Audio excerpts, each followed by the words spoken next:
The galaxy was quiet, too quiet. For weeks, deep space sensors from dozens of alien worlds had picked up strange signals, silent, coded, and unlike anything seen before. No one knew where they came from. The signals didn't speak. They only watched. At the Galactic Council, fear began to spread. The Varnak Empire believed it was an invasion. The peaceful Zorans called it a misunderstanding. They wanted to send peacekeepers and gentle diplomats to talk, to reason. Violence is not the answer, they said. Whoever they are, we will greet them with open hands. But something felt wrong. The signals were growing stronger, closer. Every day, new reports arrived. Outposts going dark, patrol ships missing, entire sectors losing contact. Yet no explosions, no sounds, just silence. Then one night, every telescope in the galaxy turned toward a small, blue planet near the edge of a forgotten arm, Earth. The signals had stopped there. A meeting was called. The council decided, send a team, bring peace. Their finest ships left orbit, glowing like silver arrows cutting through space. As they neared Earth's orbit, their scanners showed movement. Hundreds of metallic objects drifting above the atmosphere. At first, the aliens thought they were satellites. Then one of them moved, slowly, deliberately. Its hull shimmered black and red, shaped not for beauty, but for battle. The alien commander whispered, "Peacekeepers are not what we're facing." Suddenly, the radio filled with static. A deep human voice came through, calm, cold, and final. "You came for peace. We came prepared for war." The signal cut. Silence returned. But this time, the silence felt human. The alien fleet floated above Earth, silent and cautious. Their ships glowed softly against the black sky. No weapons were active. They came only to talk, to understand. The leader, Admiral Zelra of the Zoran Unity, sent a final message to the humans. "We come in peace. We only wish to speak." For several long seconds, there was no reply. Then, from the dark side of the planet, hundreds of human warships began to rise. Black, sharp-edged, and built for destruction. They looked nothing like the clean, graceful crafts of the Galactic Council. These machines were alive with purpose. Their hulls burned red from re-entry, their engines roaring like thunder across the stars. The aliens panicked. "Activate shields!" one shouted, but it was too late. The human ships surrounded them in perfect formation, silent and precise. Their lights flickered once, like eyes opening in the dark. The alien fleet froze. They didn't fire, didn't move.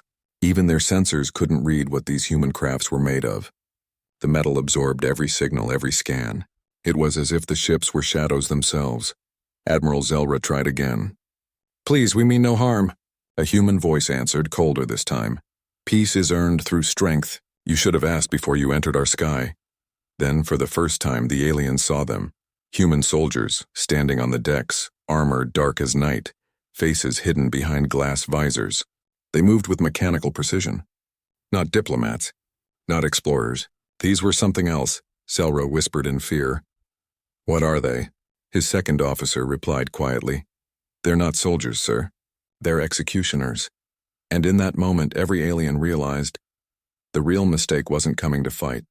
It was coming to talk. The sky above Earth glowed red. From orbit, the alien fleet watched in horror as massive doors opened across the planet's surface.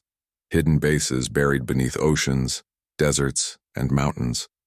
One by one, black metal giants rose from the ground. They weren't ships. They weren't drones. They were war machines. Each was a walking fortress, taller than buildings, powered by blue plasma cores that pulsed like beating hearts. Their armor shimmered with human symbols and warning signs written in dozens of Earth languages. Some looked old from forgotten wars. Others were new, sleek, and silent. Together they formed an army that made the stars themselves seem smaller. Admiral Zelra couldn't look away. "They built these in secret?" he asked, his voice shaking. His science officer whispered, "No empire could hide this much power. They didn't build them overnight." They were waiting. Down below, human command centers lit up. Orders echoed through encrypted channels. "Engage defensive grid. Show them Earth's strength."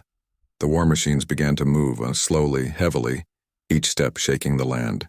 Ocean waves split. Dust storms rose. The ground cracked beneath their feet. From orbit, the aliens sent one last desperate signal. "Humans, we are not your enemies." But the reply was the same cold voice as before, now calm and final.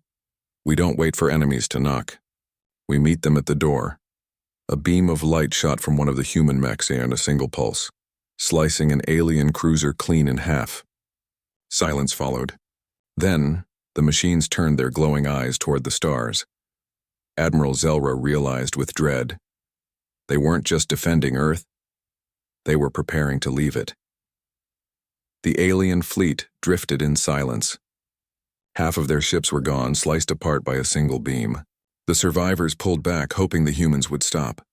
But humans didn't stop. From Earth's orbit, thousands of war machines launched upward, some attached to carriers, others flying alone through space. Their engines burned with pale blue light, and their movements were perfectly synchronized like one living creature. The galaxy had seen armies before, but never one that marched through space. Inside the command vessel, Admiral Zelra watched in disbelief. "They're not chasing us," he whispered. "They're advancing." The human fleet didn't speak. It didn't threaten. It simply moved toward the nearest star system that had once sent spies to Earth. The message was clear. Earth was no longer waiting to be attacked. Humanity was taking the war to the stars. Across the galaxy, transmissions exploded through networks and relay stations. Civilizations who once ignored Earth now trembled. The words were the same everywhere. "The humans are coming." Meanwhile, inside the human flagship, Commander Rain watched the black void through her visor. She had been trained for this day. "They wanted peacekeepers," she said quietly. "We'll give them peace in our way." The fleet broke into formation, a storm of metal and light cutting through space. Behind them, Earth shone like a silent guardian. Ahead, the unknown awaited. For the first time in centuries, the galaxy understood what fear truly meant. It wasn't just the machines.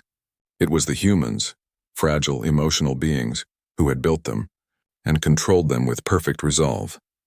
And as the human armada vanished into the dark, a single signal echoed through the void. Phase 2, begin. Panic spread across the stars like wildfire. Every major planet, every empire, every species was suddenly afraid of one name: humans. The broadcasts never stopped. Spaceports were locked down. Fleets were recalled.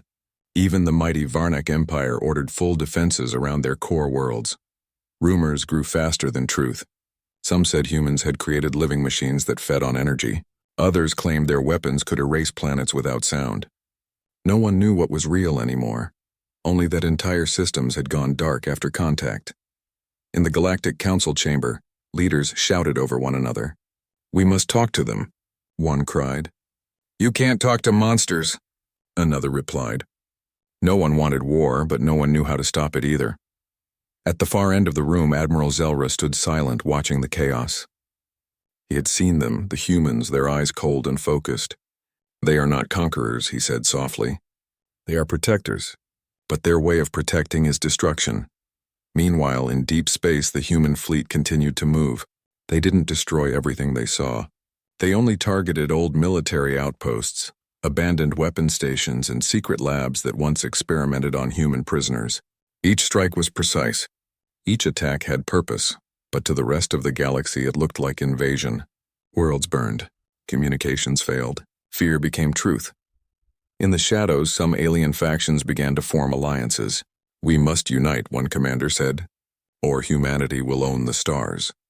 Yet deep inside the human flagship, Commander Rain received a message from Earth Command. A new target, deeper in the galaxy, hidden and ancient. She stared at the coordinates. Her voice was calm, cold, and final. "Prepare the drop. Phase 3. Retribution."